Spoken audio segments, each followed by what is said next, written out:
Sound check, mic test. Sound check, mic test.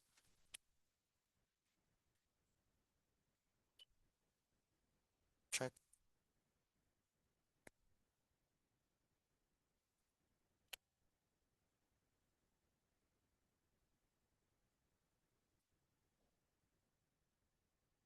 Sound check, mic test.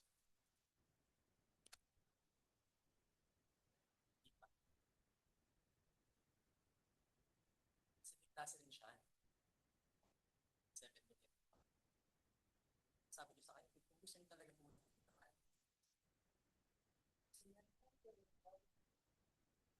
Kaya daw i-drop. Sabi ko, i-drop ko pa.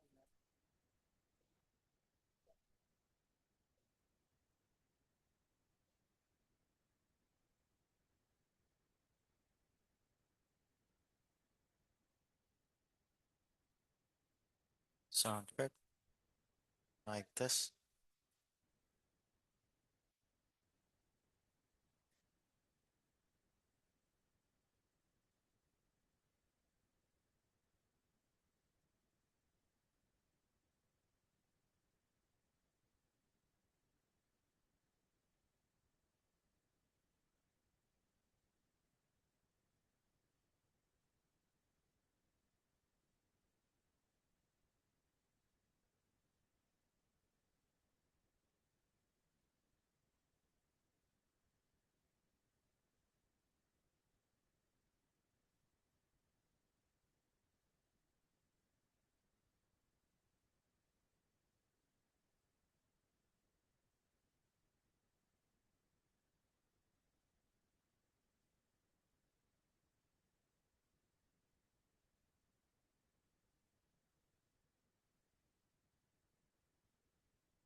Sound check, mic test. Hindi nasasagap eh.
Okay, I think it's recorded now. Let's start. It's already 8:30. So our topic tonight is on corporate prayer. Prayer in corporate worship. It's proper for us to pray. Let's pray. Oh, most glorious God, Father, Son, and Holy Spirit, we bless your name. We thank you for this opportunity this evening that we can study your word and study, Lord, the element of prayer in our worship service. Thank you that you have gathered us this evening to grant us, and we pray that you grant us grace to understand your word this evening. Pray this in Jesus' name. Amen. The topic tonight is on prayer in corporate worship. If you think about our worship service currently, meron naman tayong prayer. Actually, we begin in the service before with prayer. Then sometimes, or most of the time before the sermon, after the sermon. So we have at least some form of prayer.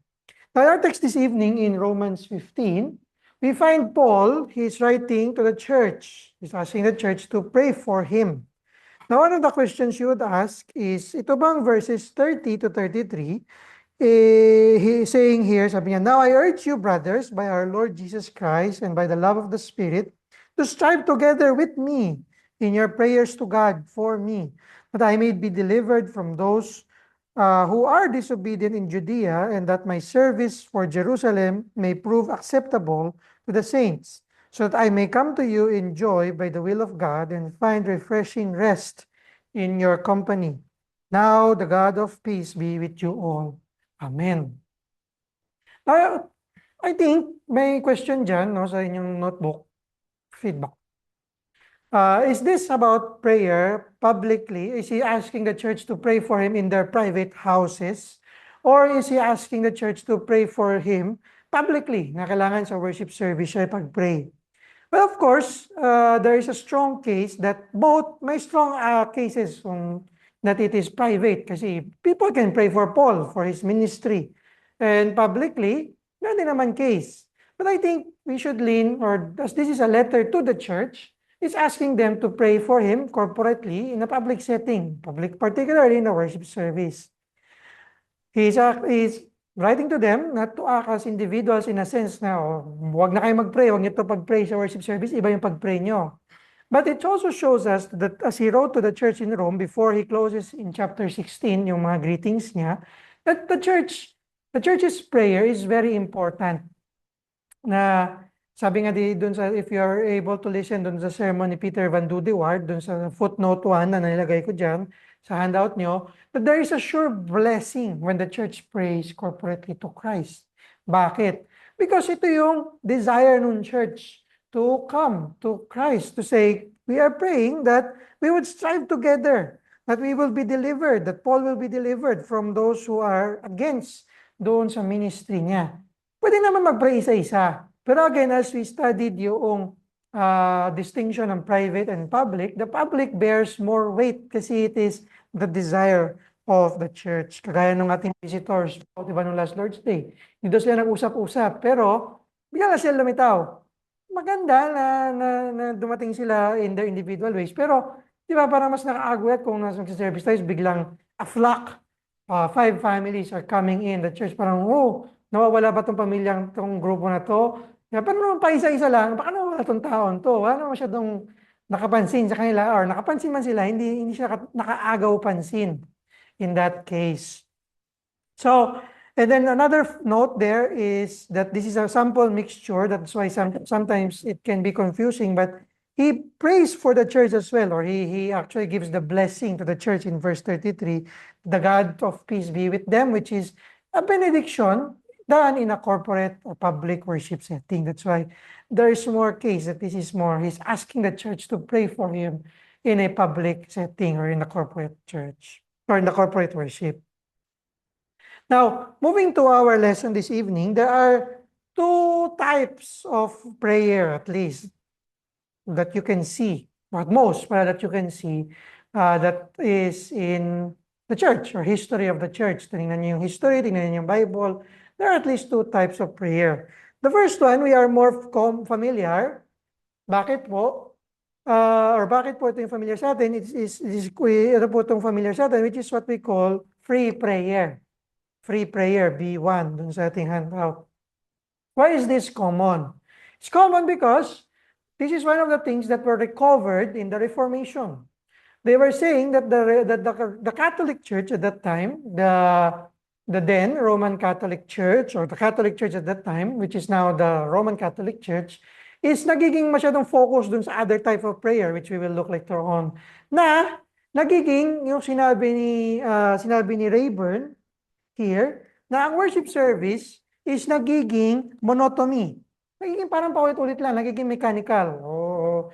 Wala nang buhay, parang patay. It's not living, it's not lively in that sense. So, the Reformation brought back free prayer. This is what we usually do in our Reformed or evangelical churches. People pray extemporaneously, or people pray something that is free. Walang rules, walang guide, parang kailangan ganito yung prayer mo kasi nga free siya. It is extemporaneous, as I've said, but it has to be prepared. It has to be with an outline. It has to be directional. Kumbaga, pag nagpe-pray ka in the prayer after the sermon, ang focus mo is to pray for application. Sana po ma-apply ng congregation. Sana ma-apply namin as a church itong sermon na to. Pinagpe-pray ng pastor, pinagpe-pray ng preacher, pinagpe-pray ng elder, na this is applied. Hindi siya pwedeng we confess our sin, kasi nasa sermon application ka na. Parang bakit ka babalik doon? Nasa sermon application ka na. Forgive us, yes, of our neglect to apply this in our lives, but you are toward the direction, even in your free prayer, na how is this applicable in our lives? Saan kami moving forward with this? In general, with certain specific, but not, sabi ni Paipa, not as too specific as dropping names. So ano ba itong klase ng free prayer? Sa free prayer po ba, halimbawa, pinagpipray ba natin yung, kailangan pag-pray natin si brother ganito, na mayroong sakit. Well, sabi ni Paipa, it is not usually prayed in specifics. Kasi po yung specifics is reserved for prayer meeting. Kumbaga, hindi naman lahat ng tao komportable to share. Bawa, may sakit siya na maluha. Or kung babae, meron siyang sensitive na prayer item. Ayaw mo na publicly, nila-live stream sa YouTube na pinagpe-pray ako. I mean, thank you for praying for me, pero ayaw ko naman pinapaalam na ito yung sakit ko. So, in general, we pray for those who are sick in our free prayers, in our corporate worship, particularly in the petition section, even the sins of the church. Lord, pinagpipray po namin ang aming kasalanan po namin na madamot kami, hindi kami nag-offering. Yung ganon, you don't pray for it in a sense na, ano ba yung tinatry mo dito? Sabi nga ni Paipa, it addresses particular, it should be general as much as possible, but there are certain guide or certain general or specific things that you are trying to accomplish. Are you adoring God? Are you confessing a sin? Are you thankful to God? But not because these are things reserved for family worship and family setting. So like prayer meetings, we will have, Lord willing, as we go through our prayer gathering every Tuesday, magkakaroon tayong sensitive prayer list. Kung baga, hindi siya pinapublish, or kung nakapublish man siya, password protected. Bawa, we will pray for one of those who continuously oppose yung evangelism natin na ginagawa. Alam na i-public natin na pinagpipray namin si ganito kasi ino-oppose niya yung gospel preaching every Saturday. Tapos nabasa niya, pinagpipray ako kasi kinokontra ko daw yung church. So those are sensitive sensitive things that we keep ourselves. Hindi naman na dahil we do not want, but we pray na these things would happen in a supernatural way that God works through the ordinary means. Sabi ni Dr. Paipa, chief type of prayer in corporate worship, dapat ito yung namamayagpag in a sense, may free type of prayer. Hindi dahil nga tayo ay reform or we believe in the reformation, the gospel gives us that free approach to God that we can speak yet guided. Free prayer, sabi ni Paipa again, while this is a liberty in our areas, yet there are regulations. It's a prayer that is composed by one leading the congregation, listening and making the petitions as their own. So ano ibig sabihin nito sa letter D? May maaari minsan, pag nagpe-pray yung pastor or yung worship leader, yung elder, yung moderator, minsan lumilipad yung utak natin. Pray naman siya eh. But whenever the church is praying in corporate worship, even though it's free, even though it's common prayer, we have to be praying that same prayer. So, nagpe-pray si pastor na, we praise you, O Lord, for you are our great and almighty God. Yun din yung prayer natin. Kahit siya lang nagsasalita sa harap. Because it is lifting up again, some Catechism 98, Shorter Catechism 98, prayer is the lifting up of our desires. Okay lang ba yung okay lang yung maririnig yung kasamaan ko na yes, mayroon ko nga ganun. Yun, mamaya dito natin siya sa posture, sa letter C. So mamaya, yeah, that's a good question. So in terms of free prayer, meron ganon. So that's why there is why sometimes our friends in the Protestants, they removed yung common prayer. Kasi nga, sobrang emphasis, yun nga lang, hindi siya napipray as a prayer na gusto natin, which is the church is praying to God. Na hindi lang may nagpe-pray para sa atin, okay na to. Kasi pag gano'n yung prayer, ano mangyayari? Pag yung pastor lang yung nagpe-pray. Detach tayo. Parang, prayer mo lang yan, sige, oo na lang kami. Parang pinadala mo na lang siya. He is your representative instead of us as a church ministering in prayer, responding to God for His grace. Later we will see dun sa, hindi ko pala ito na-share online, yung screen, later I will share it again. God calls us to worship. Then as a response, we will pray. So if we pray na, sige, ikaw na tumanggap ng prayer namin, ina-outsource mo yung job. Di ba? Ngayon, maraming uso ngayon, outsourcing. One of our brothers is working in BPO, na na-outsource na lang natin yung prayer. Yung leader na lang yung nagpe-pray instead of us praying the prayer of the leader. So, in free prayer, it is a right place also to use our sanctified wisdom, but we must follow the leader. And then sabi dito sa D3, that we can say amen without being distracting. Parang lagi na nag-amen.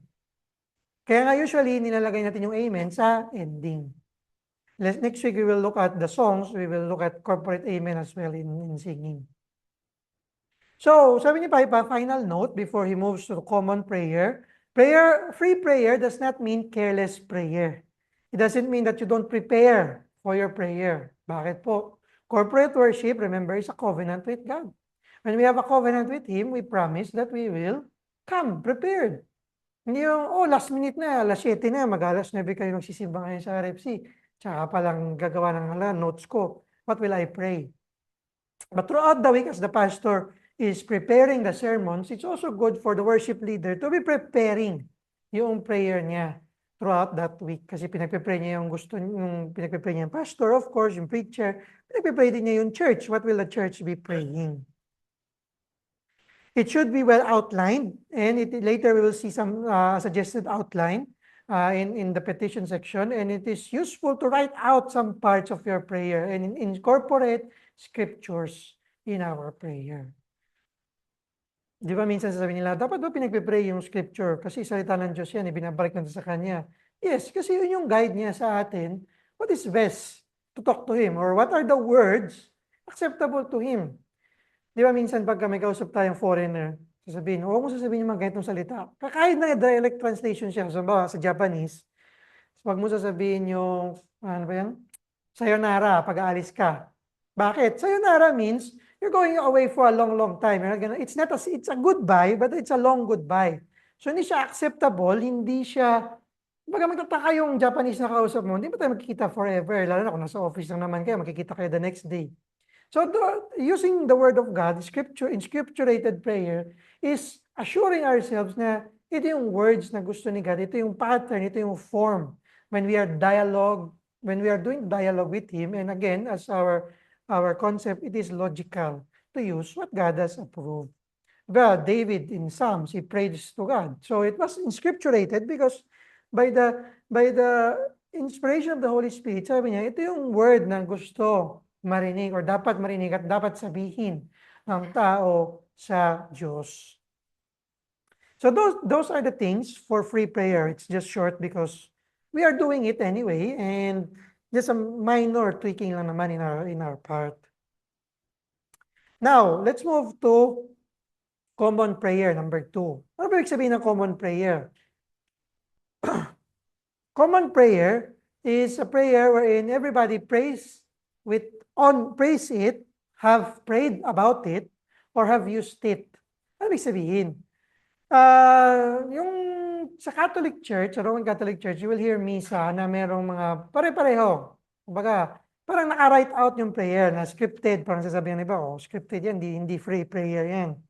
And there are indeed prayer, actually, like in this Leading in Worship book, there are prayers that are recorded. Later, we will check some of them. And why is it wise? And why is there a place in the church to use common prayers sometimes? One of the first rationale, A1, is the Church Catholic is united. When we confess our creeds, the Apostolic Creed, the Nicene Creed, we say there is one Holy Catholic Church. Figuratively, of course, free prayers would demonstrate na nagpe-pray yung church. Pero how literal are we that we are united in prayer, that we are praying the same thing, the same words? So that's why the Catholic Church at that time taught that common prayer, and as they have seen scripture, how the Israelite, the Old Testament church in the synagogue, in the temple prayed, meron naman talagang case for common prayer, which is pinagpe-pray ito from the age of the church until now. And also, these are rich prayers in church history. From common prayers, we will learn how to pray. It is also a guide, sabi sa number 3, when we say our free prayers. Yung madalas sasabihin tao, I do not know how to pray. Pag prayer meeting, mag-pray ka. Or pwede ka mag-pray. Ayoko, hindi naman mag-pray. So common prayers are written by the church, Augustine, Basil, Baxter. Actually, later I will ask some of you to read Baxter's prayer, written prayer there, na you will learn richly from them. How do they pray? And then from those prayers, you know how to pray privately, how you would enhance your prayer life. That's why there is a case and there is a cause to have common prayers in the worship service. The first way to use common prayer is in unison. What does it mean in unison? In unison is you pray it together. Sabay-sabay siya pinagpe-pray. Ano yung warrant niya or yung scriptural warrant niya? Well, it is the Lord's Prayer. Hindi po ba?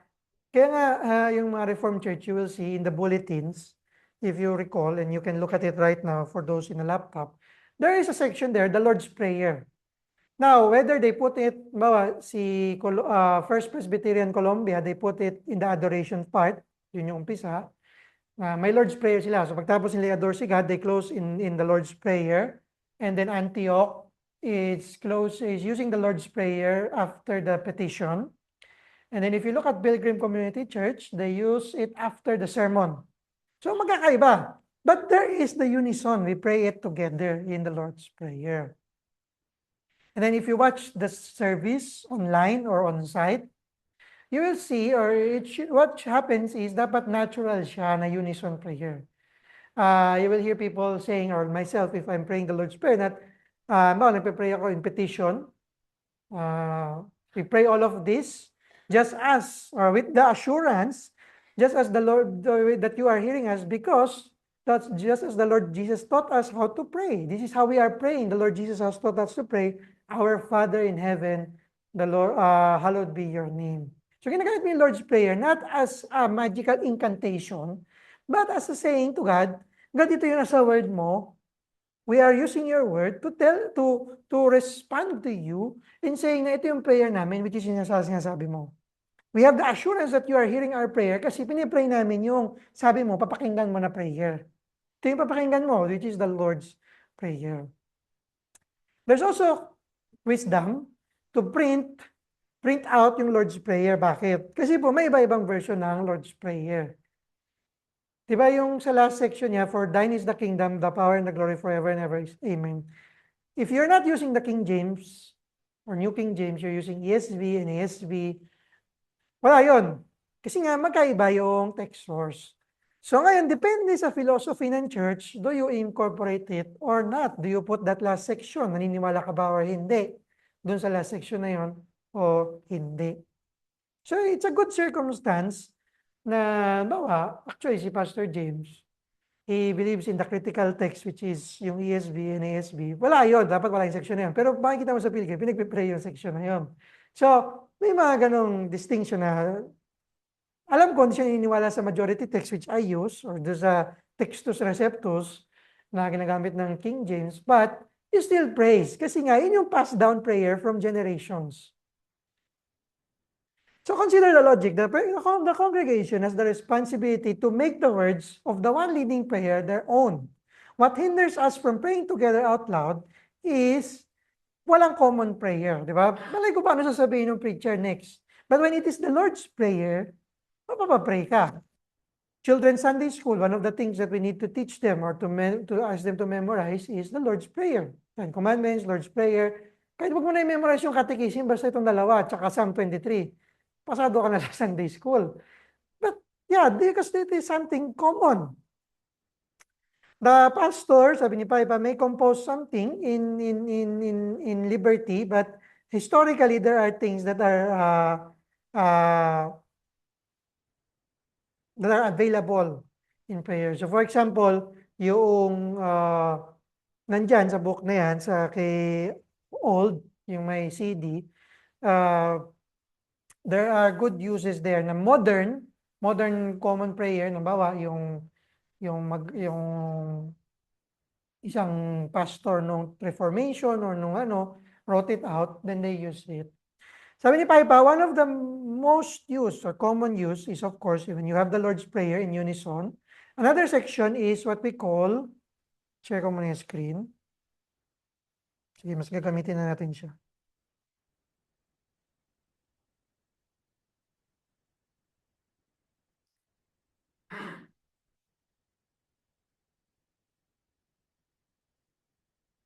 We pray in prayer dito sa section na tinatawag nating confession of sin. Ewan ko, nakita nyo sa online.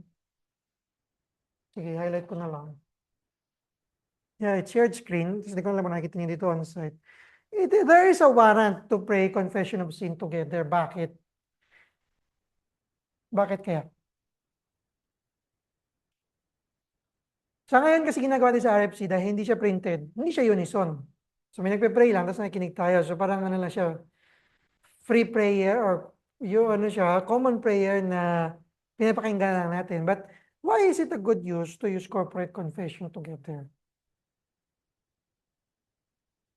Or why is it better to pray in unison? Makikita niyo sa mga bulletin also in your seat works or resources na yung confession of sin naka-printed siya. Bakit siya usually printed? Ano ba yung cause niya?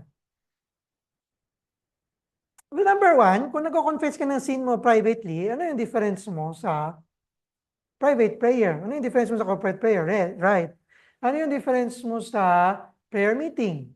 Ano yung difference mo sa sa ibang bagay? Because this is a corporate thing. And remember, in the Old Testament, in the synagogue, ano yung biblical theology natin? Merong dapat removal of sin corporately.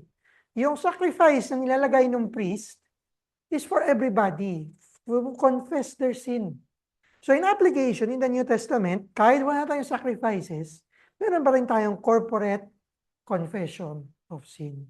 As they corporately confess or sacrifice yung lamb na unblemished, we also, I think, should pray the confession of sin in unison. So type na natin dito na merong call to confession actually. Or confession of sin na lang. Sige, confession of sin. Which includes yung call, a text that calls you to confession, and also yung mismong prayer.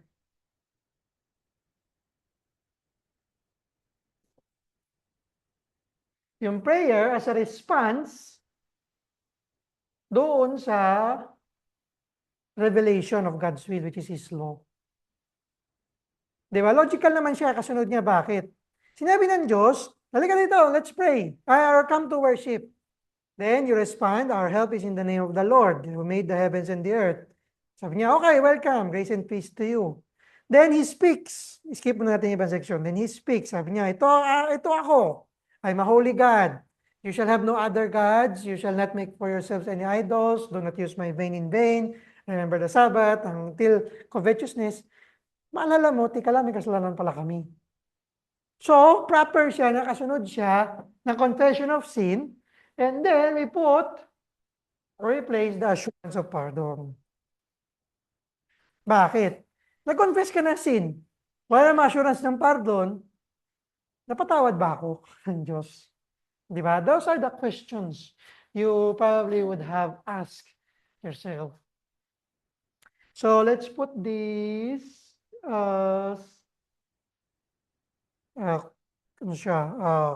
unison, prayer in unison. So meron tayo isang type of prayer which is a prayer in unison.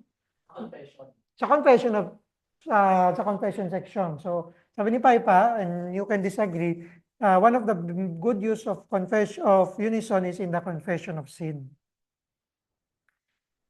I mean, you can pray something that confesses, pero look at a sample there, dun sa book ni Huge. ng confession of sin. Hindi ko kung confession ko nalagay Hindi ata sa confession yan. Hindi. Totoo, confession yan. Yan. Try mo basahin, Mark, yung confession niya. Tapos, i-compare mo kung ikaw yung magko-confess ng sin. Kahit yung first paragraph lang.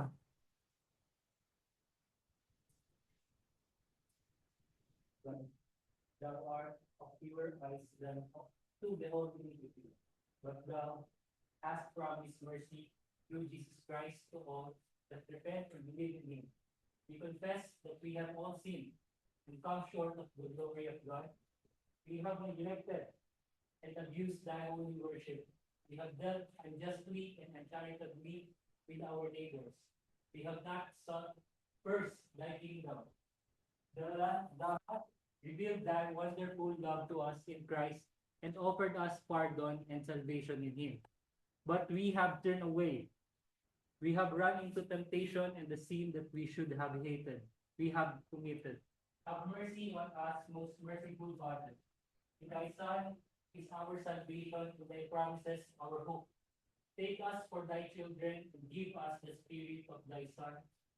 And in the end, receive us into thy glory through Jesus Christ, our only Savior. Amen.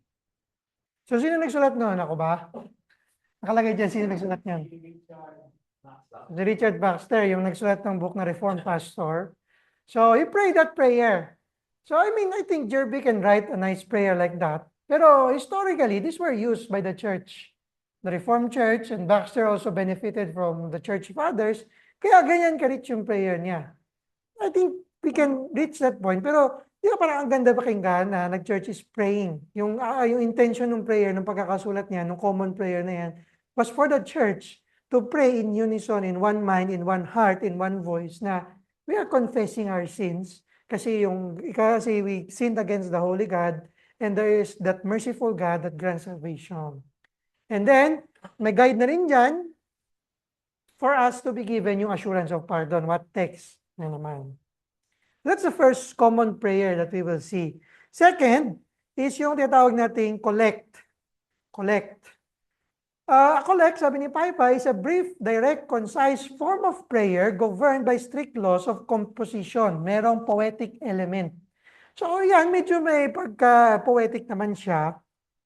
Pero, minsan di ba pag may narinig kang magandang poem, parang mas nag-i-stick sa mind mo.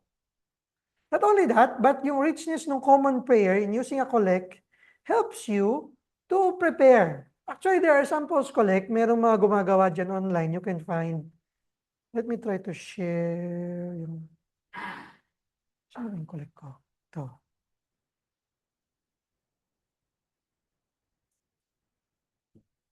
So ito, I hope you can see this online. Yeah, kasi I think I shared the second screen.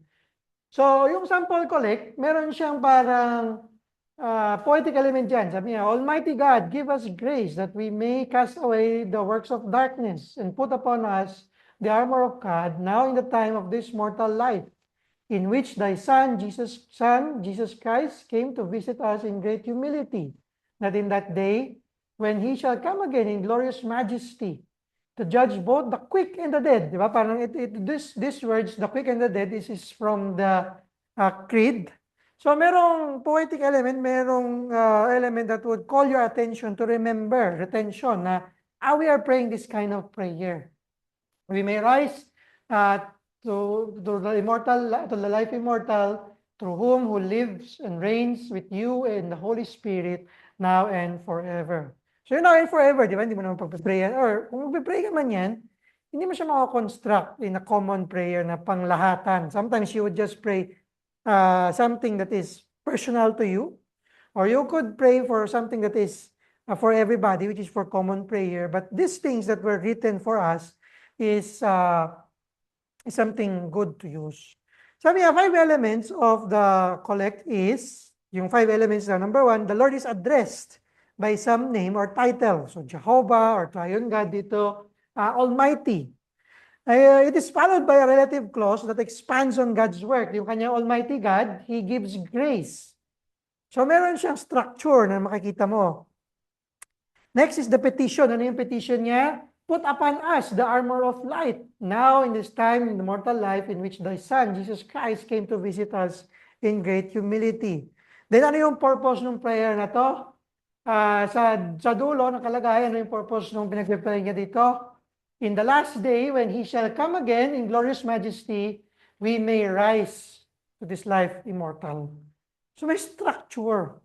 Pwede naman siyang gawin. We can write it, pero meron ng resources online. They are written by other people that actually we can use and we can say that we are united as a church, with the global universal church, in praying this kind of prayer na we recognize yung ganitong structure, wisdom as God has demonstrated in His Word. So Acts 1:24 is a text that uses collect as a sample of collect. So it's Acts 1:24.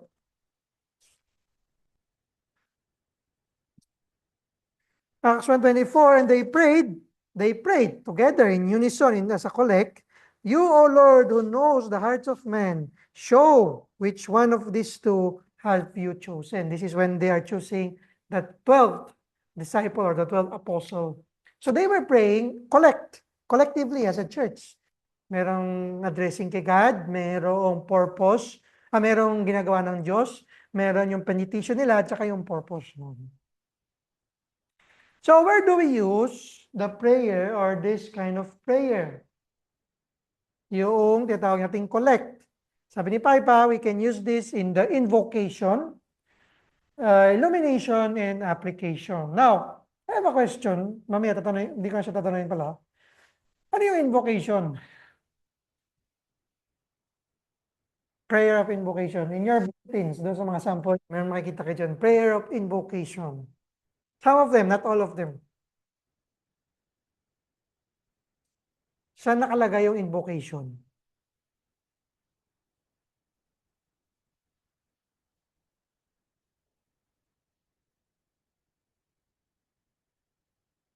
Closing, yes. Pwede. Pero tayong closing prayer kasi benediction yung last, tsaka doxology. Pwede naman.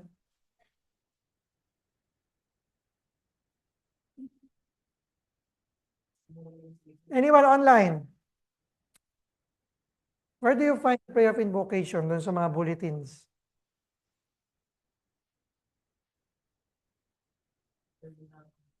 Salutation. After na salutation. Sino pa? Meron ba dyan nasa gitna, nasa dulo? Actually, yun yung sagot. Sa umpisa. Some people, umpisa, no? Invocation.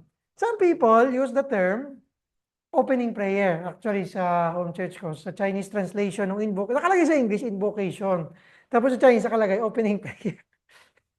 Chinese, yung translation ng Chinese word, opening prayer. Because it is an opening prayer after the salutation. Invocation is calling God, invoking the name of God, calling God. Remember, this has the elements kanina ng titles and names of God. Balik natin dito. Tingnan natin yung ibang section na hindi Almighty God. Oh, ito. Oh, Lord Jesus Christ. Or Jesu Christ.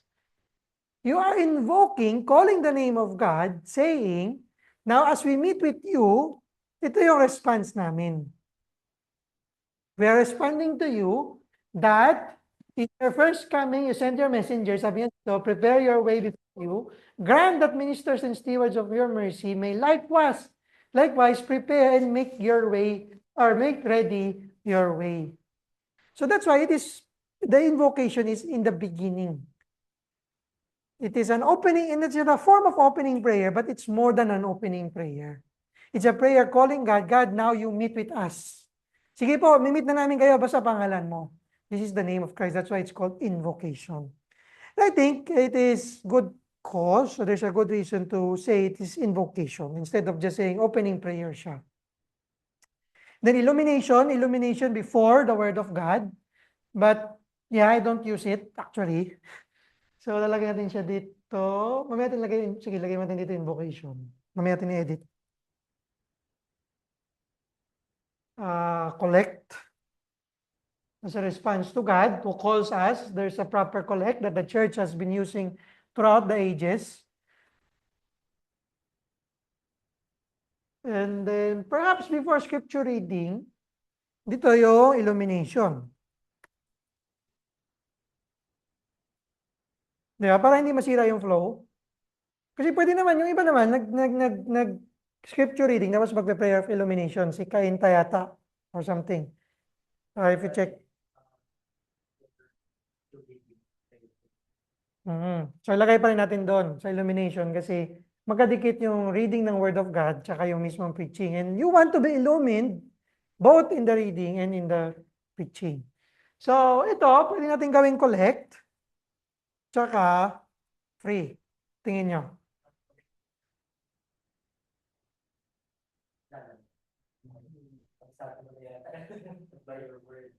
Yan. That's a collect. Good, yes.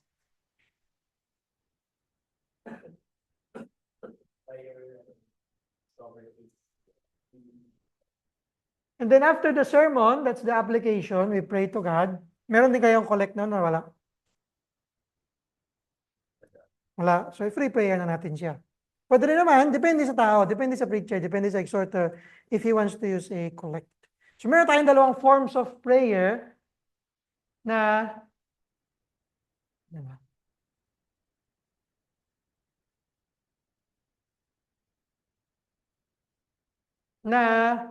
available. Merong unison, merong collect, tsaka free. Tatlo, in a sense pala. Now, meron isang form of prayer, which is, sabi ni Paipai, letter D, 2, na hindi niya na-advocate, which is called a bidding prayer. What's a bidding prayer? A bidding prayer is a prayer by which a statement is made and the congregation responds in a corporate prayer, private prayer. It's in its simplest form, it is aligned or allied to the laity. The laity, which means yung nagli-lead ng prayer. Yung prayer niya, binibid natin. Ano binibid? Sinusubasta. Lord, meron dyan mga, ewan ko kung na-try nyo na to in other churches, yung hear our prayer, O Lord. That is bidding. Lord, pakinggan mo yung prayer natin. So, why does Paipa, or should we agree with Paipa that this is not advocated? Let's look at muna some bidding prayers. Ganito yung bidding prayer, no? Ganyan siya. We pray for our children. We pray yung pare, magpe-pray yung worship leader around the world that they may have the chance to change their lives for the better and to look for the future with hope. Lord, in your mercy, hear our prayer. Tapos makikita mo ano yung paulit-ulit? Hear our prayer. Kasi nga, bidding siya. Binibid mo. The bidding prayer is brief, containing or inevitably brief, containing one idea, followed by a common prayer or silent prayer. Sometimes, some people do it after reading the Ten Commandments. The congregation is given a short time to confess their sins in private. I mean, the private prayer is a form of free prayer naman, di ba? Parang ewan ko na-experience yung pagka-communion, yun pa lang yung time na merong corporate confession of sin. Diba? Yung ibang churches. So, ngayon, minove na natin sa taas. Discuss na lang natin siya pagka mamaya yung confession of sin. So, do you think there's a place for bidding prayer? Do you agree with Paipa that there's no place for bidding prayer? Given again the context, we are dialogical, we are logical, we are covenantal, regulated by scripture. Yun.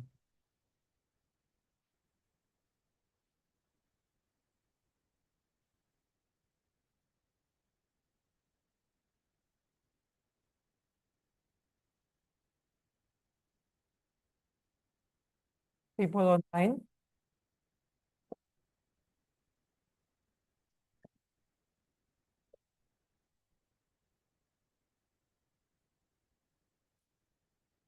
May nagdi-disagree na lang ba kay Paipa? Ayun, wala. Kasi si Paipa yun eh. Well, sabi niya, again, he doesn't, sabi niya sa reminders, letter A, these are good guides that you are praying for the mercy of God, that you want God to hear your prayer. But again, we are not reciting. Yun yung kinakalaban ng Reformation. Nire-recite na lang yung common prayer. ginagawa siyang mantra, ginagawa siyang chant. Pwede tayo mag-chant, yes. Pero, dapat may sense. Hindi siya yung parang paulit-ulit lang. Tinatry mo, yun nga, parang ginagaya mo yung pagans na tinatry i-convince. Kasi nga binibid mo, Lord, bilhin mo na to, kunin mo na to. Pakinggan mo yung prayer namin on this aspect. And then we are asking God to be our teacher whenever we are praying. So yun po, we think since wala naman nag-disagree, we will not have. Litany, yes. Yun yung point. Kaya nito siya nilalagay kasi sa ano siya, sa Rome. Meron din sa Anglican, and then some Wesleyans or Methodists also practice. Hindi naman siya masama, tsaka Lutherans, but pagka-reform ka kasi, tinatry mo i-balance yung common prayer tsaka yung free prayer. So, yun po yung mga types of prayer we are adopting. We will be adopting unison. Mamaya, hanapin natin saan natin lalagay yung Lord's Prayer. Tsaka merong mga collects, which are common prayers that we are going to use in illumination and application.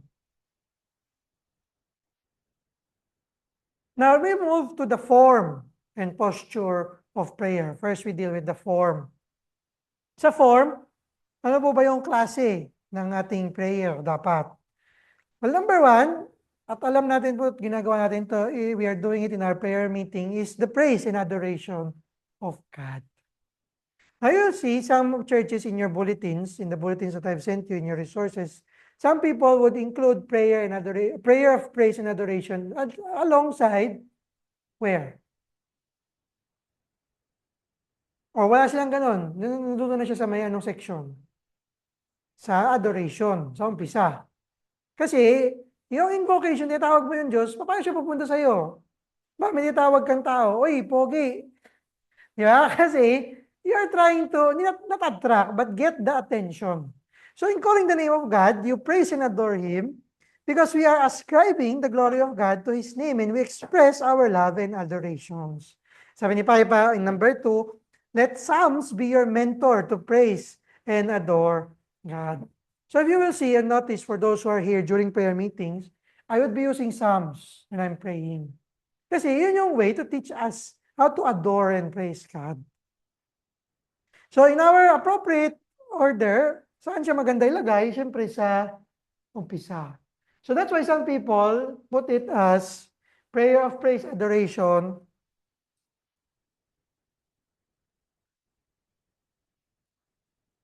and invocation ang tawag nila. Sige, mamaya kan ito ayusin siguro. Ay, hindi, try natin yung word wrap. Ayan. So it can be collect.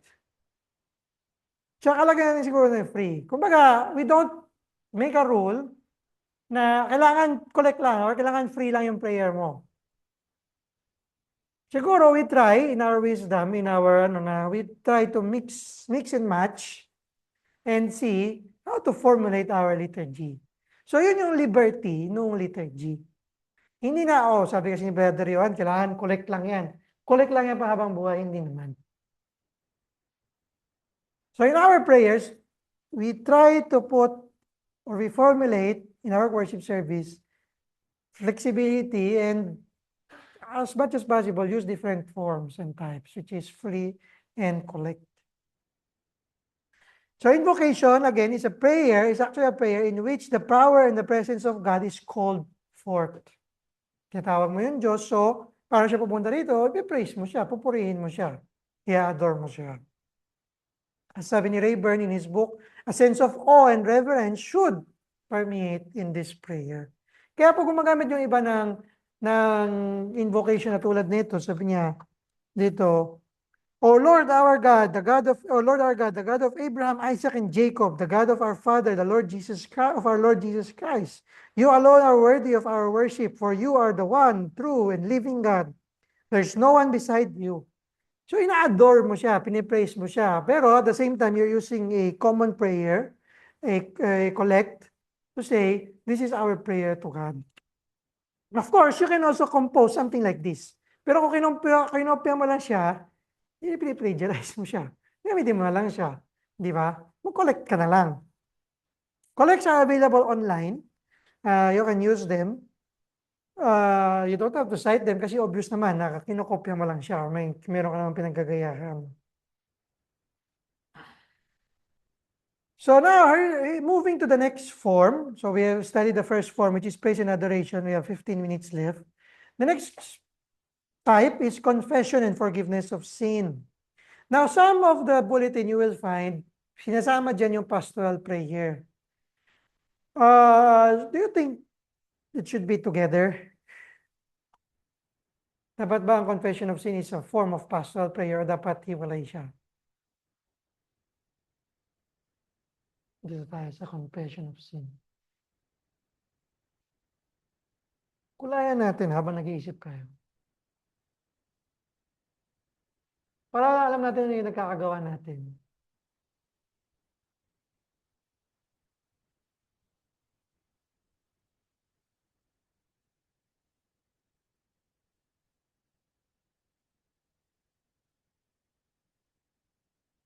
Ito rin pala.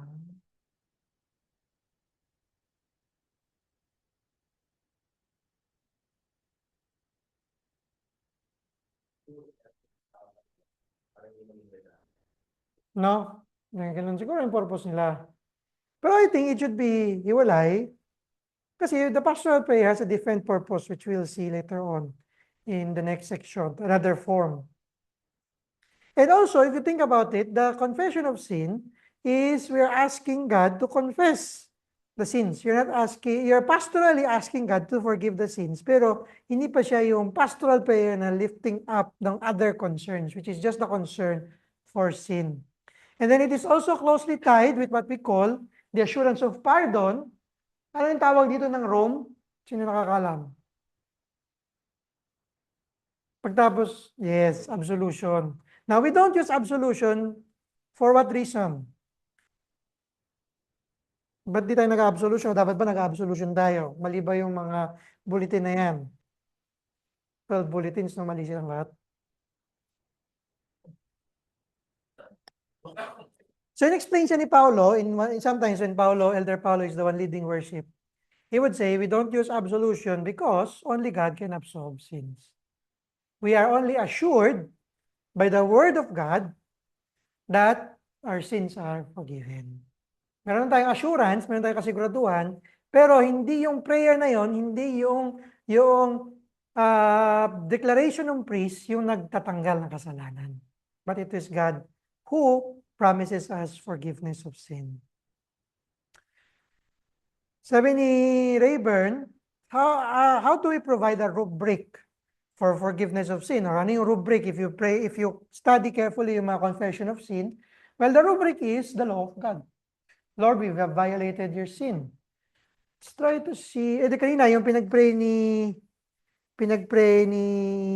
binasa niyang prayer kay Baxter, it was the law of God. Kasi holy si God, we have sinned against Him. Dahil nag-sin against tayo, we are asking for forgiveness, we need mercy. So now, here's a question. Lalagpas tayo. During communion, some churches, as you will see or know, in some of those bulletin, parang minsan umuulit sila. O dapat ba inuulit siya? Naglagay ka na ng confession of sin dito. Dapat ba pag may communion, which is before benediction here sa baba, ito dito sa atin dito, no? Pagtapos ng sermon, should there be another confession? May gumagawa niyan actually. Hindi ko naman sila kinikriticize. Sabi ko lang, gayahin ba natin sila or not?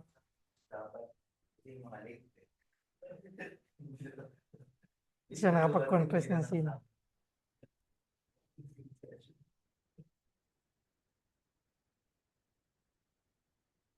Yun na yung sagot ni Jerby. Any other one want to contest?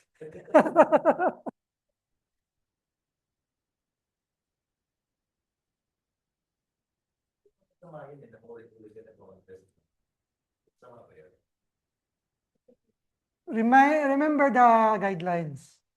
Covenant, dialogue, logic. Logical ba siya na nag-confess ka na, nagkaroon ka ng assurance of pardon, narinig mo na yung word ni God, nagpasalamat ka na sa word ni God, magko-confess ka ulit.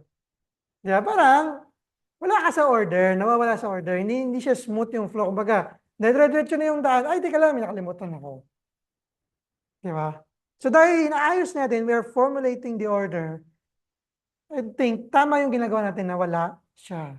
But we have, as we will study the sacraments in 2 weeks, we will know ano yung mga elements or sub-elements ng sacrament of the Lord's Supper. Now, the last form is what we call the prayer for petition and as well as thanksgiving and supplication. Saan siya maganda ilagay? Siyempre, pagtapos ng confession. And probably, it's nice to put it before we go to the Word of God. Bakit kaya? Or tama ba yung sagot? Tama ba yung suggestion ko? Before we go to the sermon, maganda ba nalagyan natin dito yung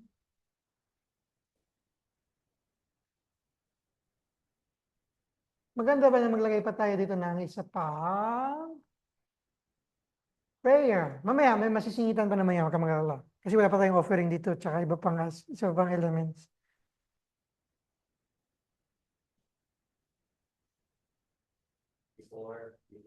Before the sermon.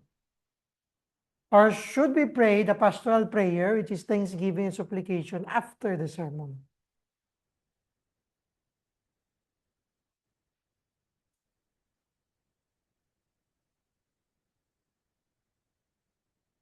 Kasi kung logically, hindi natin sila lagay before confession of sin. Kasi yung form nun, di ba? Acts, ACTS, confession, thanksgiving, supplication. So, after ng confession of sin, before ba siya ng scripture reading or after ng sermon, natin lalagay na yung pastoral prayer. Or sa kalagitnaan ng dalawa, scripture reading, prayer, before ng sermon.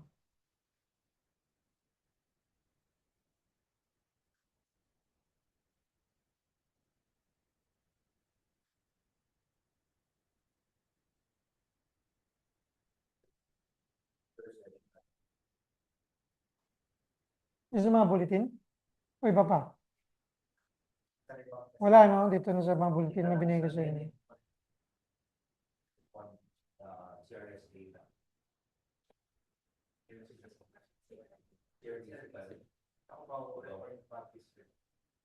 Pero kung pina-follow mo yung form as God prescribed, saan mo siya ilagay? Ha? Saan daw? Thanksgiving, supplication, tsaka petition, or pastoral prayer in general.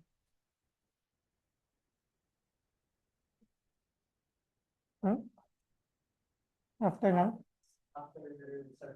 After sermon. Okay.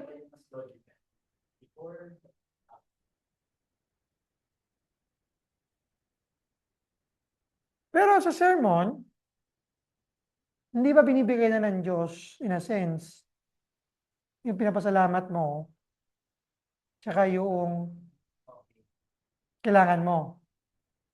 Tsaka di ba kung tatandaan nyo, the upper room, yung liturgy of the upper room as we saw last week, liturgy of the word, liturgy of the upper room, anong tawag ng Roman Catholic dun sa upper room minsan, or ngayon? Yung Eucharistic service. So there is a form of thanksgiving, yes. Pero thanksgiving na siya na merong sacrament.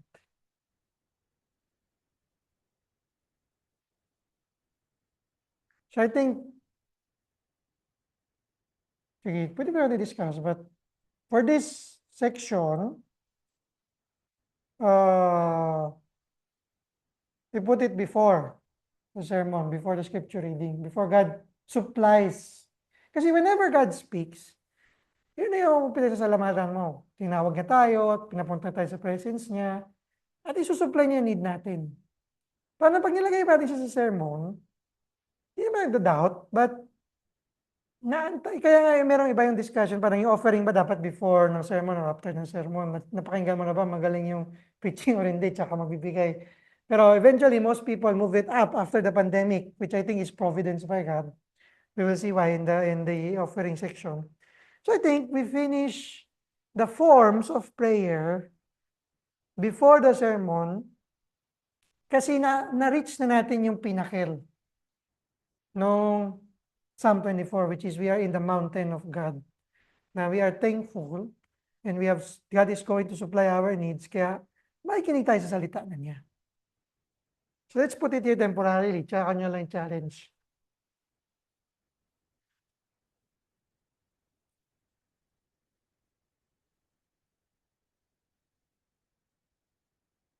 Tsaka natin palitan kung anong tawag natin sa kanya.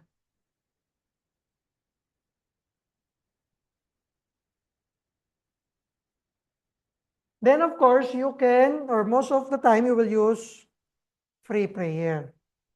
Alam mo, nawawala yung, ayun, nakita ko na hinahanap ko. Now, when you pray the Lord's prayers, this is, or no, overtime talaga tayo, sorry.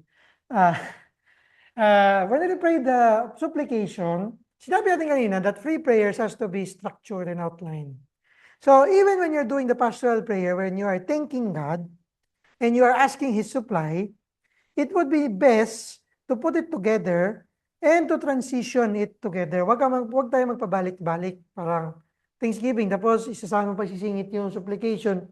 But we put it together, we formulate it in the following items. This is from Old, sa kanyang suggestion. Ito yung kanyang suggestion. You start with Thanksgiving, you thank God, first and foremost, for the local congregation.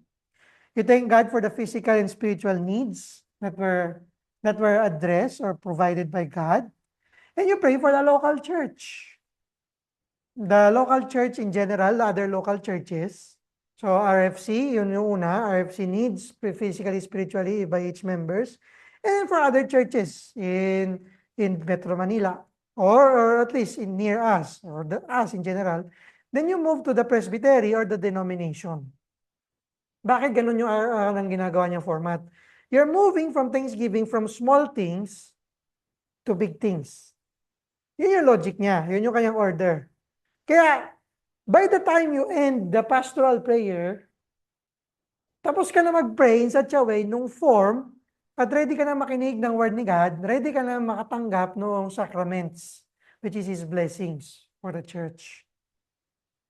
And then, after you pray for the big things, your denomination, the church, or the country, and then internationally, the other churches, Dr. Paipa, if you will hear, yung prayer niya sa international, he has, or what they did was, they prayed for the 7 continents of the world. So sinasadya nila, kasi may kakilala sila sa lahat ng continent. So whenever they're praying for Asia, they would remember yung kaklase ko sa Taiwan, they would remember the guy in South Korea, in Vietnam, in Malaysia, in Singapore, and syempre tayo yung sa Philippines, naalala nila. So pag napakinggan mo live yung service niya ng 9:30 p.m. or 10:30 p.m. natin, kasama siya pagka nagkataon Pilipinas, may specific actually, we pray for the Philippines, for the work that is being done there, for the denomination of the International Presbyterian Church. And then, after Thanksgiving, how do you switch it? How do you logically work it? You work again from top to bottom. We pray for after you thank God for the international church, you pray for their needs. Pray for the need as they are forming the denomination. And you pray for the churches, for the presbytery, you pray for the local church, you pray for its members, and you pray for and you conclude with your own local denomination, Lord be. And now as we approach your word, we ask that your Holy Spirit be upon us on this endeavor. Alam mo, may mali ako nagawa. Sige, mamaya natin ayusin. Ayusin pala natin, sorry. Baliktad to eh. Baliktad, oh.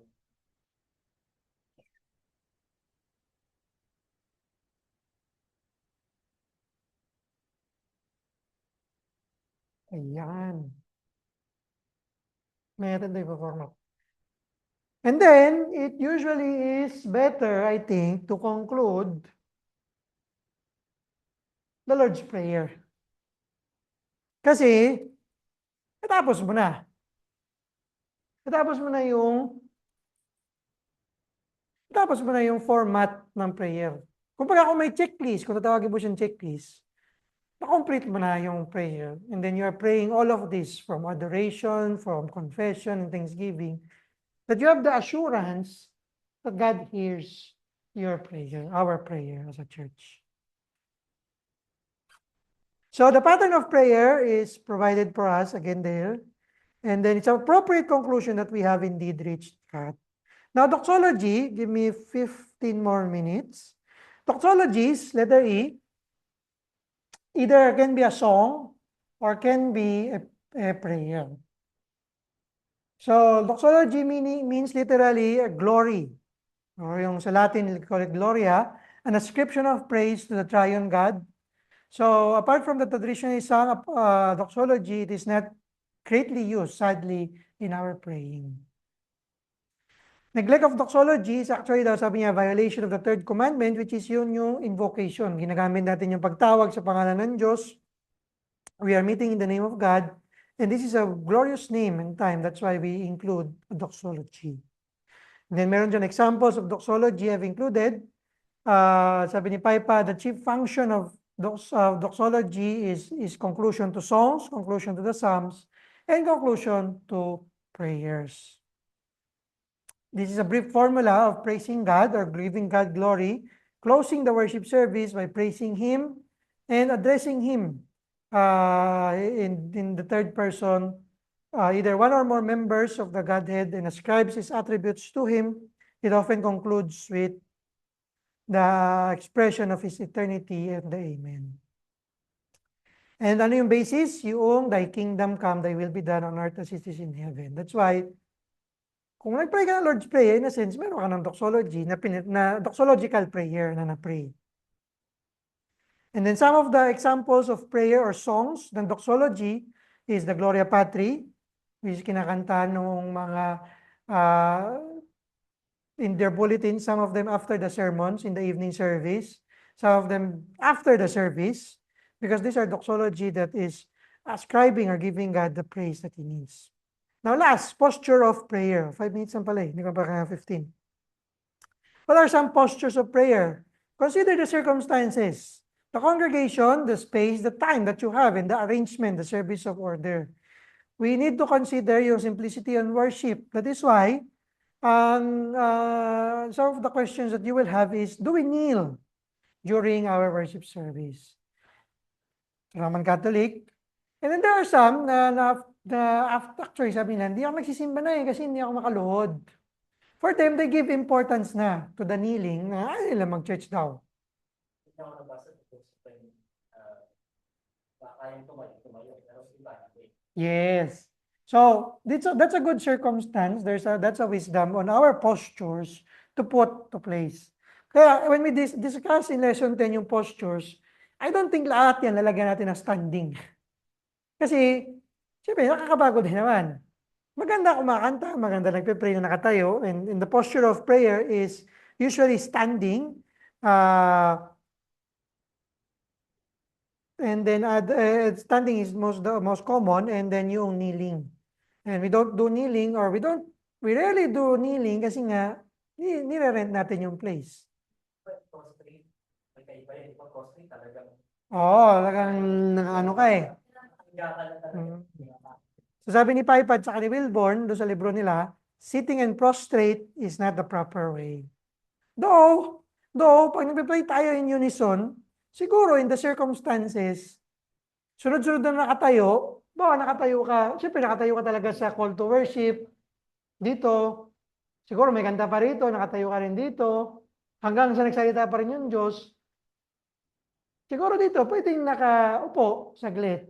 Pero, yun yung pinakasaglit na upo.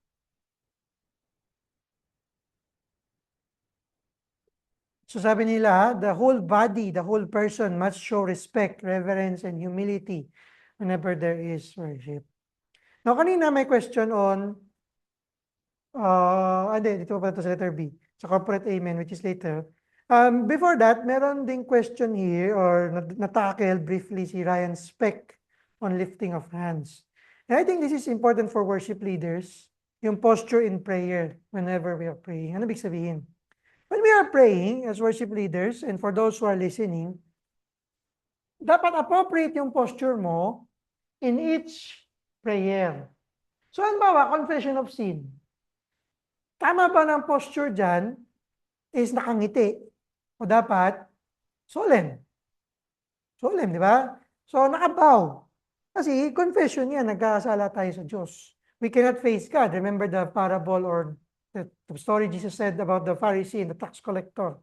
The Pharisee was like, praising God, Lord, ang galing ka, ang bait-bait ko. Hindi ka tulad ng iba dyan. Yung iba dyan, he was praying in a posture not appropriate, which is when he was, the tax collector was praying or confessing his sin, he was bowed down. And likewise, when we are adoring God, when we are praising God, we need to show yung praise talaga. So sometimes I think the pastor, the leader has to show yung kanyang posture in the sense that he is praising God. If you look at those churches, yung mga binigay ko sa inyong bulletin, if you have the chance to watch them or attend online or be there, makikita nyo, some of them practices, dimbawa sa adoration, nakataas talaga yung kamay at nakatingin sa langit kasi wini-welcome tayo ng Diyos. And it's appropriate posture. Kung pag-aaral naman, Lord, welcome, salamat po sa pag-welcome niyo sa amin. Isa tama. Thanksgiving and supplication likewise can be with thanksgiving. You smile. And supplication, you are petitioning, asking God, Lord, bigay niyo po to sa amin. Give this to us. So, it's important that the posture of the leader and the congregation is appropriate, is expressing yung nangyayari sa worship na yun. Kasi logical nga naman. Tsaka it is a worship that is alive. Hindi siya dead. Hindi siya yung stagnant. It's not mechanical. And now we go to the question of corporate amen. Whenever there is a prayer, I think this is where the Baptists thrive, which is yung corporate amen. Kasi we are trying to say, we agree doon sa prayer na yun. Ngayon yung question kanina, how about yung nagpa-pastoral prayer, kunwari, thank you, Lord, thank you, na makakasali kami sa IPC. Oh, amen, amen, amen. So, ang note dyan, sabi, is spontaneity is fine, but it should not be distracting. Kasi nga naman, may covenant yun. It is a solemn activity that is happening. Kahit nakangiti, Kapatuloy kami. Kapatuloy siya i-pray. Yeah. Kapatuloy. Narinig mo ako ng taken yung corporate.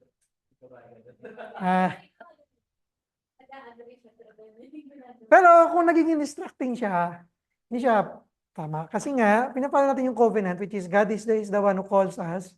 We are meeting with God. Meeting ngayon, siya yung nasusunod. We are dialoguing with Him, yes, but tamang pagkakataon, at ang tamang pagkakataon na logically is when we are ending yung prayer, which is amen. Lagay mo sa dulo. Gawa Thanksgiving. Pero, usually walang gumagawa nun eh. So, tamang posture, tamang way, tamang posisyon, tamang paglalagay, tamang timpla basically. You are weighing yung service na you are keeping it solemn, but you're keeping the moods appropriate. Thanksgiving, praise, confession, supplication, sermons. Yan po. So last, sabi niya sa summary, God promises to hear the prayer of His people. What more when all of us are gathered during worship and that He Himself called. Isn't that the prayer that He wants to hear?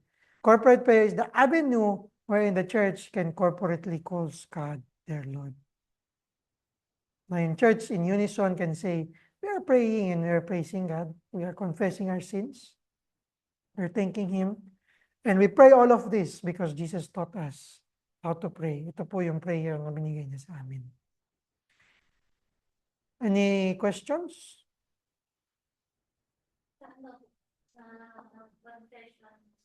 Corporate confessions. Hindi ko siya pag-ibig. Di ba isang pattern lang parang every Sunday isang confession. Yun yung ayaw ni Rayburn. Sabi niya, wag nang paulit-ulit na. Bawa, pag may gumagawa ng liturgy sa amin, malalaman mo kung sino. Si Pilgrim. Alam mo kung sino gumagamit ng Psalm 51. Alam mo sino gumagamit ng book na yan. Alam mo sino gumagamit ng isang book na yun. Hiniiba-iba nila ha. Pero pagka sila ulit ina-assign, alam mo sila ulit yun. So that's why maraming resources. So pwedeng bawa, ang philosophy ba natin is tapusin mo natin itong book na to. Or ito lang gagamit natin book. Total, marami naman yan. Marami kang choices eh. Marami kang pwedeng gagawin. Then you're aware sa congregation. Na parang,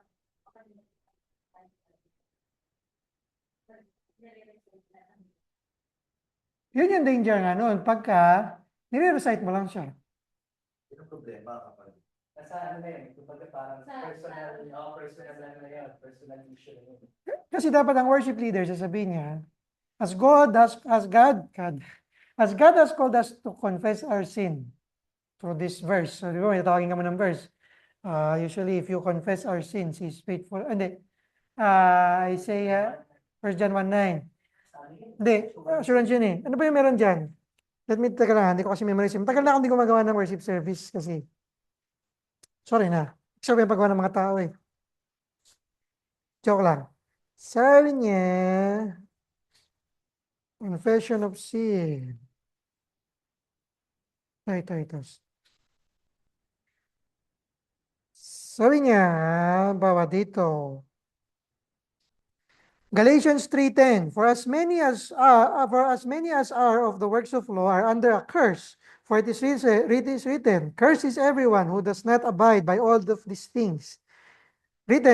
All things written in the book of law or to perform them, Galatians 3:10. God calls us to confession from Galatians 3:10. Cursed is everyone who does not abide by these things. So yun yung call to confession. Now, as we have seen in our thought, in our word, in our deed, ito yung ginagawa ng worship leader, dapat pinapersonalize in a sense na kino-communicate. Hindi mo na siya binasa eh. Nabasa mo siya, yes, curse is everyone who does not abide by these things. Now, as if you do not abide by the law of God, you have sinned, because God has called you. And thus, it is right for us to pray corporately, to confess our sins. First in private, then later on, I will lead us in, or later on, we will together recite or pray our confession of sin, which is yung kanina, dito next niya, kanya confession of sin. Almighty and most merciful Father, we have erred and strayed from your ways like lost sheep. So ikaw sa congregation, ako as a leader, pinagpe-pray ko to. Pero ikaw sa congregation, pagpe-pray mo rin yan, Lord, yes, merciful ka nga. We have erred and indeed have not followed your ways. Naging kami yung lost sheep doon sa parable of the lost sheep, doon sa Luke 19. So you have to personalize these prayers. Hindi porket may nagpe-pray, prayer na yan eh. Hindi. Para nga ma-avoid yung problem na yun, pag-pray ka din yan. Kaya pag nagre-recite ka din as a worship leader, read properly. Kaya bakit common prayer? Bakit collect? Kasi, kailangan nasusundan ka ng tao. Yung sinulat na yun ng tao na yun, ako, mas maniniwala ako masusundan siya kaysa yung prayer ko. Mas clear siya. Continue. So you have to read this properly, you have to enunciate it properly. We have followed too much of our devices and desires of our own hearts. Period. We have offended against your holy laws. We have left undone those things which we ought to have done. And we have done those things which we ought not to have done. There is no health in us, O Lord. Have mercy upon us, miserable offenders. Spare those, O Lord, who confess their faults. Restore those who are penitent. So, di ba, pag nagpipray na yung pastor nun, yun na yun. O Lord, restore mo ako. Restore mo kami na penitent. You have to personalize it according to the promises declared to mankind in Jesus Christ or in Christ Jesus our Lord. Oh, grant, O merciful Father, for your sake, that we may hereafter live a godly, righteous, and sober life to the glory of your name. Amen. Then, as assurance of pardon, sabi dito sa Psalm 32 verse 5, or Psalm 32, Psalm 32 verse 5, I acknowledge my sin to you, and my iniquity I did not hide. I ask, and I will confess my transgression, and you thus forgive the guilt of my sin. So, meron ding transition yun. Now, if you have prayed yung prayer kanina, God assures you, if you have prayed this prayer, that God forgives you from Psalm 32:5. If you have confessed your sin, ito na po yung nangyari sa iyo. If you confess your transgression, you will forgive. God will forgive the guilt of your life. Now, go and sin no more. So yun po, yun yung paano ka nga nagiging active participation in worship. Kasi yung problem yun, yung worship nagiging participatory. Kaya ngayon pa, okay lang magkaroon ng dance, okay lang magkaroon ng video presentation, YouTube, yung kung anong part ng worship, sermon or before the sermon. Kasi nga, nagiging ano lang siya, audience ng congregation, which is not. Kaya, go. Kaya ini-imitate na lang ang mga evangelicals at Pentecostals. Dahil ito ang maatawag ito. For example, confession of sin or correct. Kaso, sa kanila naman, meron sila sinner's prayer. Kasi nga, ilalagay mo siya sa maling lugar, no? Wala na yung logic.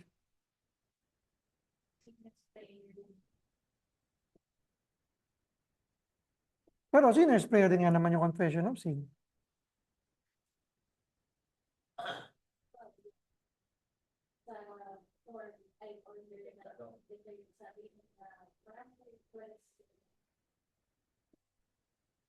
Well, worship again, it's called a liturgy kasi nga may ritual in a sense na nagaganap kasi nga covenant yun. Pero hindi siya dead ritual, living ritual siya. Kasi may engagement. Sa salita yung Diyos, and our response is through prayer. Actually, pwede mo ilagay yung prayer of praise after ng salutation. He greets us, grace and peace to you. As a response, let us pray. Oh, great God, who greets us grace and peace. Kaya mo na dapat na miyembro namin sa kanila. Kasi alam mo. Pero, paano pag hindi sila nag-attend nito? As a worship leader, yun yung magpapawala ng ritual. Ililid mo sila na ito na po yun. Kaya bakit nyo mahalaga na elder or at least trained yung person na nag-lead ng worship? Ha? Kasi sila automatic kasi ako aminado ko galing kami sa evangelical sa Pentecostal. So yung mga ganyan, ang tingin ko dyan sa una ako naka-experience ng ganyang klase ng liturgy order. Medyo sabi ko parang magkakaroon. Oo, yun yung unang impression. Which is majority ng mga kasamahan, ganun yung protection nila. Parang ritualistic yan, parang kung magkakaroon, mabalik tayo sa ating Kaya dapat si liturgist talaga, lagi nagre-remind ng pag ginawa na natin. Kasi ang evangelical naman may call to worship eh. So, tsaka hindi yung sinabi natin last week na dapat some that is really calling na come, sing, go. Yung may action words na talagang calling you to worship. Naman i-explain sa congregation ng maiksi lang. Brief lang, oo. Tsaka, oo. Tapos, ang tanong kasi dyan, ano ba talaga ang mali ng Rome? If you look at siningit ko lang siya kasi nga, I'm trying to do 12 weeks lang na itong class. Singit ko lang siya sa form. Makikita mo yung form actually, when it evolved from the early church to the Reformation, may similarities.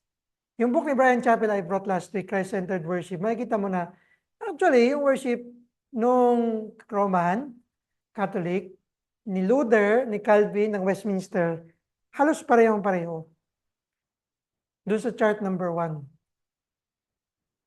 So si Calvin ba, tsaka si Luther at ang Westminster is Catholic. O, Catholic sila kasi universal sila. So kasi kasi nga nakita nila yung logic ng flow. Ang naging problem lang naman nila, if you study the Reformation carefully, is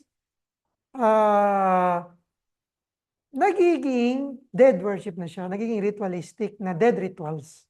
Nagiging sacrifice na nga lang siya, nagiging parang Old Testament na walang life. Kasi kaya tinawag siya misa eh, it's a sacrifice of the Mass. Sige, let's pray. Tapos if those who wants to leave, kasi magta 10 o'clock na can go, then we can still discuss some other questions. Let's pray. Heavenly Father, we praise and thank you. You have given us clearly, I believe, in your word, how you want us to talk to you, how you want us to communicate to you privately, as a family and as a church family. Thank you that in our worship, we are given this pattern, that you give us the heart and the minds to receive your word and your truth. As we pray, we will have this in our thoughts, we will have this in our minds, that we are talking to you and you have given us the means, the way, the appropriate one, how to communicate to the King of Kings, to the Lord of Lords, how to raise our petitions and our concerns, not in a way that we are demanding or requiring or acting as the Lord, but you, O Lord, who is our God, gives us that privilege as your children to raise our petitions and our concerns, to give you our praise, and to be forgiven, to experience that grace that we need each and every day of our lives. Thank you. In Jesus' name we pray. Amen. Amen. Si Brother Val, I think, may question? Stop ko na muna yung sharing. But actually, I will send this after we finish or we Question. Type mo or salita ka, naka-on naman yung audio.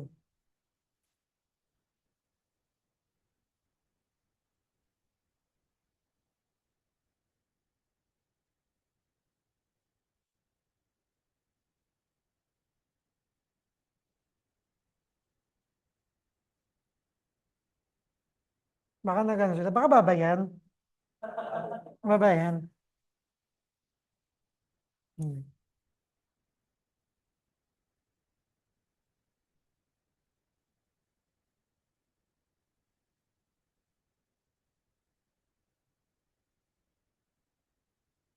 Mayroon kasi yung view na porket Rome, mali.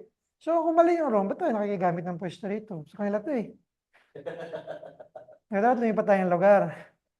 So, yun yung logic nung sinasabi nila usually. Abuse doesn't mean disuse. Hindi porket mali si Rome o ginagamit ni Rome din to, naglo-Lord's Prayer din siya, nagano siya, hindi ito yung gagamitin. Eh, ito yung talagang pinas down ng apostles eh. I think Peter, John, and all of these apostles passed down. If you look at history. Wala tayo yun, natin na-discuss yan. Kasi wala talaga siya sa unison, wala siya sa collect. Kasi we do not pray to Mary. But it is a collect. It is a prayer in unison. Nung inopen yung bagong office namin, yung pare, pinapaspasan lahat. Yung HR namin, siya yung nagpe-pray nung Hail Mary. Sabi ko, ikaw bahala dyan, alis ako. Kasi pinabindisyonan nila. Sabi ko, bahala kayo sa buhay or paniniwala niyo dyan. Binindisyonan, tapos nakikita pa rin nila yung multo na nasa kabilang building. Sabi ko, ewan ko sa inyo. Hindi ako naniniwala sa inyo eh. Sabi ko, baka lugi yung binayad dito sa pare. Binayaran nila yung pare eh. Tapos pinakain siya ng aristocrat. Pack lunch. Ako kasi nag-coordinate eh. Nakita ko yun. So, yun, I think one of our fears in the Reformed Church na we are becoming like Rome is actually returning back to the roots. Ano yung proper roots? Ano ba yung proper worship? Oo. Tsaka ang gusto na natin actually, magbago sila. Bumalik sila doon sa tama, which is ito yung liturgy, ito yung ritual, lively ritual, alive ritual, ito yung prescribed, pero biblical. Ang tradition naman kasi actually hindi masama, if you think about it. Meron tayong tradition. Before ko binulo yung benediction nyo, kaya nang gulo no? Yung benediction, or yung doxology rather, yung doxology nyo is yung Reformation hymn.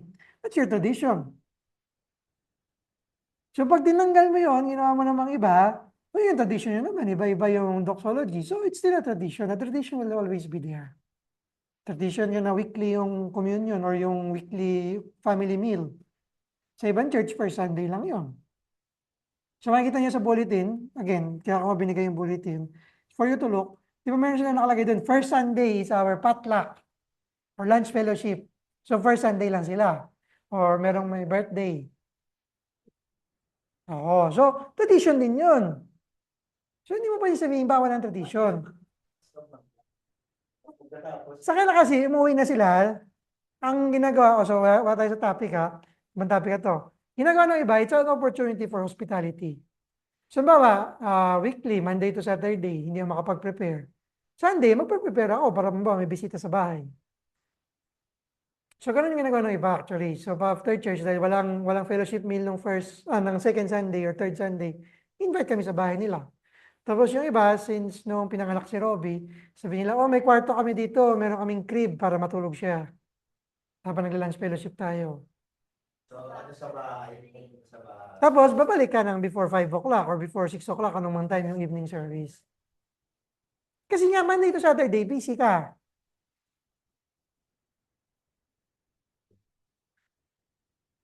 So, after evening service, yung iba, ganun din ginagawa. Tapos, pwede. Kung may evening service tayo dito. So, yun yung ginagawa ng iba. Pag once a month lang sila.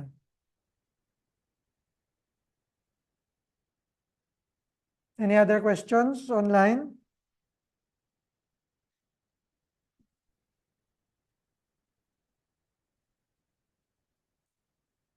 Siguro last na, no? That's why I defended kanina that the Lord's Prayer is the pattern.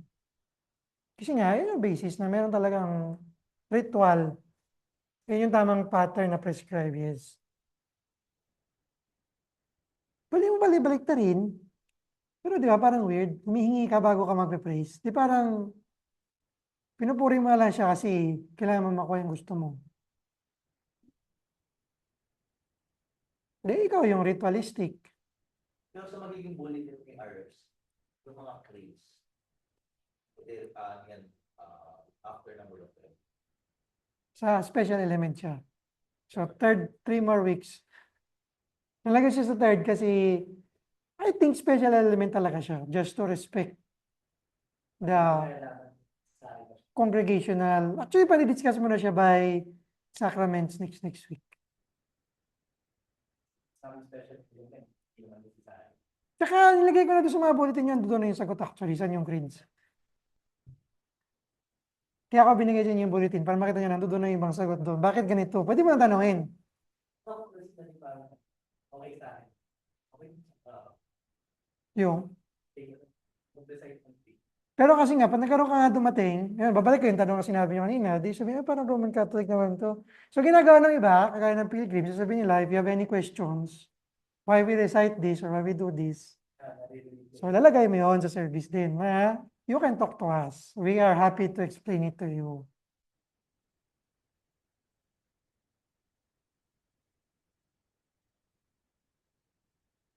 So yung pag-aamin ka magsabi ng gano'n, before the service, do you have any questions regarding number ganyan?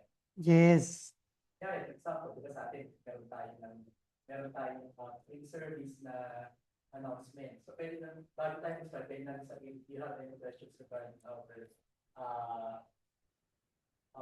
of worship, why we do this, why we do that, can please question us, and we will be happy to answer you. Yes, kaya yung, hindi ba nakita na online? Kaya yung announcement, nasa taas. At I think, meron ding, mamaya may tanong na si Kuya Arden. Pwede rin maglagay ka ng announcement actually dito after ng service. Kasi nga naman, kagaya sabi ni Jerby, paano pagka may late dumating? Hindi na narinig announcement. So may tanong si Kuya Arden, pwede ba magkaroon ng Saturday service? Kasi yan yung Sabbath day. Sa ano siya, Kuya Arden? Pwede naman, pero stated worship siya. Lalagay natin siya sa special elements, which is lesson 10. Hindi natin siya nire-require kasi ang high day natin is the Lord's Day, ang highlight natin. So yun yung brief answer. So I hope I answered your question, Kuya Arden.